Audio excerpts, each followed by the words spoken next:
Agora você ouve uma palavra de vida com o pastor Érico Rodolfo Bussinger.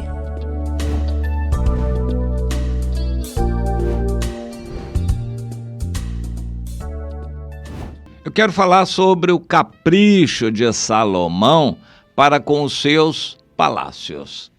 Nós não temos ideia na Bíblia do capricho de Salomão com seu cabelo. A Bíblia ressalta o cuidado que o Absalão, também um filho de Davi, muito vaidoso, tinha com a aparência, principalmente o cabelo. Mas o Salomão a gente não tem essa ideia sobre ele. Mas nós temos alguns relatos de como ele lidava com tudo que estava ao seu redor, como ele exigia que os seus servos, serviçais, cantores, dançarinas e assessores, que todos se vestissem muito bem. Era um show comer com o Salomão. Uma refeição com o Salomão era um show. E Salomão cuidava desses detalhes. O que eu quero comentar aqui é o capricho que ele teve para com os seus palácios. Davi nunca desejou um palácio. O palácio que Davi teve para morar, que não foi assim tão maravilhoso, hoje se tem um pouco das ruínas dele levantadas lá na Sião, a cidadela de Davi, aquela torre e a casa de Davi. Não era algo assim tão grandioso, mas mesmo assim também não foi desejo de Davi construir aquele palácio. Na verdade, foi um presente que ele ganhou exatamente daquele que levou o Salomão para o buraco, o Hirão, rei de Tiro. E ele é que deu de presente aquele palácio, enviou servos para construir um palácio para Davi. Davi morava numa tenda da mesma maneira que morava num palácio. Isso não fazia muita diferença para ele.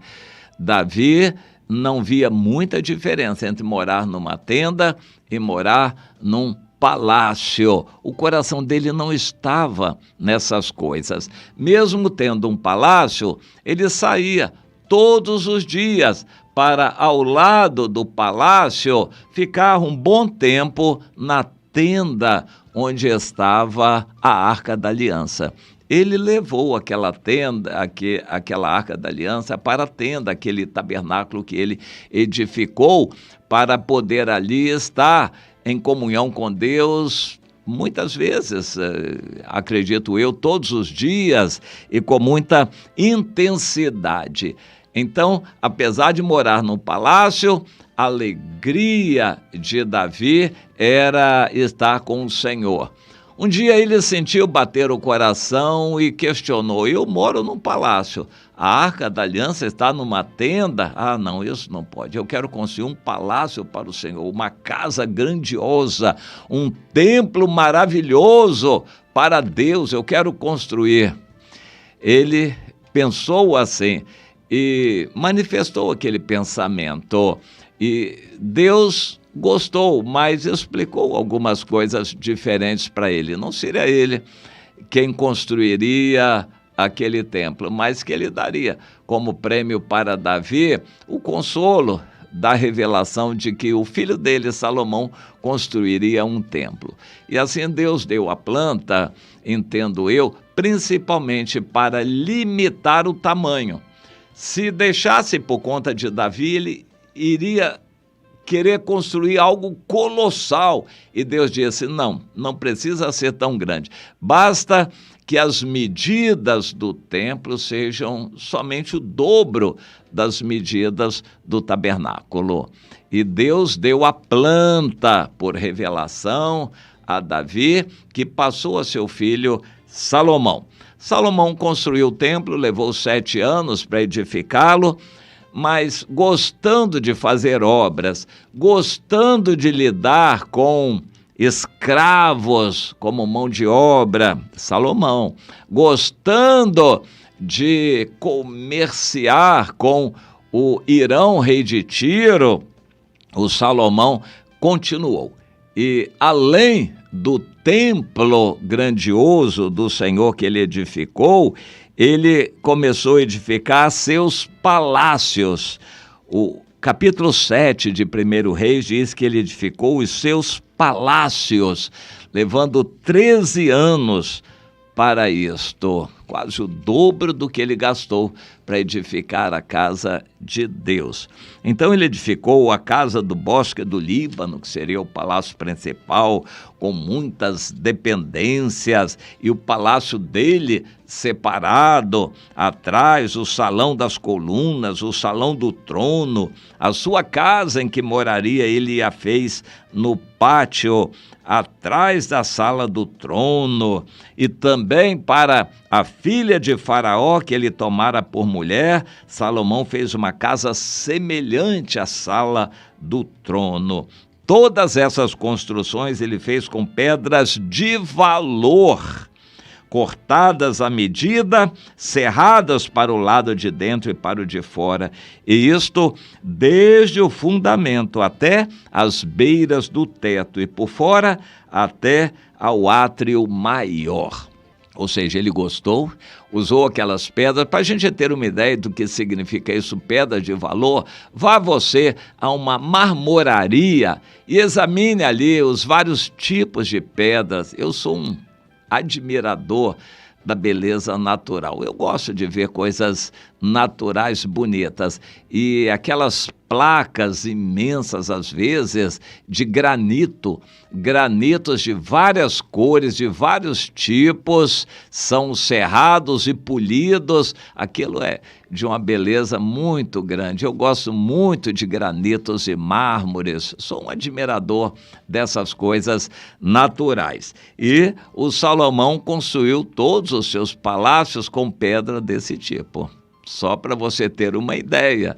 E ele, no meu entender, claro, exagerou, ele amou aquilo, ele teve muito carinho, cuidado para com as suas construções, e fez palácios de todo tipo.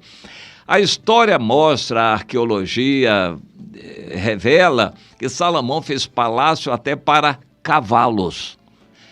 E ele gostou de fazer obras, ele caprichava, ele usava mão de obra escrava, ele explorava o povo e gastava muito dinheiro naquilo. Ele achava que ele merecia, que era algo maravilhoso. Ele não mais se lembrava de que se tinha recebido sabedoria e honra, era de Deus que ele recebeu. Aquilo não era algo inerente a ele, mas ele tinha recebido de Deus. Ele perdeu essa noção de que ele tinha porque recebeu, e ele começou a se gabar, a se vangloriar e a se exaltar a si próprio, começou a receber glória do mundo inteiro, começou a caprichar em tudo que ele fazia para ele. Deixa eu tirar uma lição e fazer uma conclusão disto para nós. Meu irmão, você pode conhecer uma pessoa pela aparência dela. Quando você vê uma pessoa que corta o cabelo caprichadamente, cuida da pele, os detalhes, as unhas, você olha a roupa da pessoa, os detalhes, as joias que a pessoa usa. Bom, eu vou parar por aqui. Quando você vê uma pessoa caprichada na aparência, tome cuidado. A gente se cuidar é uma coisa, exagerar na aparência é outra. Quando você vê uma pessoa que cuida muito bem do corpo, que quer que o seu corpo esteja assim, assim e assado, tome cuidado. O Salomão e o Absalão são dois filhos de Davi, realçados por essas coisas. O Absalão foi aquele estrago que teve que morrer.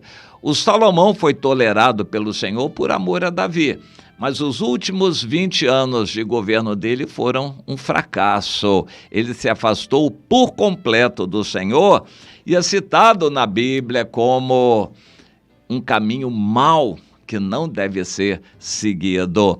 Os lírios do campo, com toda a sua simplicidade, são muito mais bonitos aos olhos de Deus do que toda a glória de Salomão. Aprenda você, meu irmão, aprenda para você, com relação ao que você gasta em você e o que você gasta com os outros, com a obra de Deus. Pense nisto. Avalie o quanto de dinheiro, por exemplo, você gasta com você e quanto você gasta com os outros e com a obra de Deus. Pense no capricho que você tem para com as suas coisas e no capricho que você tem para com as coisas de Deus, na leitura da Bíblia, no trato com os irmãos, no amor às coisas de Deus, a valorização que você faz do culto, chegando cedo, não querendo chegar atrasado, você se prepara para dar um culto muito assim valorizado, sincero para com Deus. Comece a avaliar essas coisas todas e analise a vida de Salomão. Para você e também com relação às outras pessoas. Quando você vê uma pessoa muito destacada, que capricha muito com ela mesma, pois talvez esteja no caminho de Salomão. Ame aquela pessoa, ore por ela. Se você tiver alguma possibilidade, algum momento de oportunidade, exorte essa pessoa, mas mostre para ela que a vida eterna é muito mais do que as coisas passageiras. Aqui no mundo, tão somente use essas coisas passageiras, não relaxadamente. Procure agir de uma melhor maneira, mas não ponha nelas o coração. Valorize as coisas espirituais muito mais do que essas coisas terrenas que são passageiras.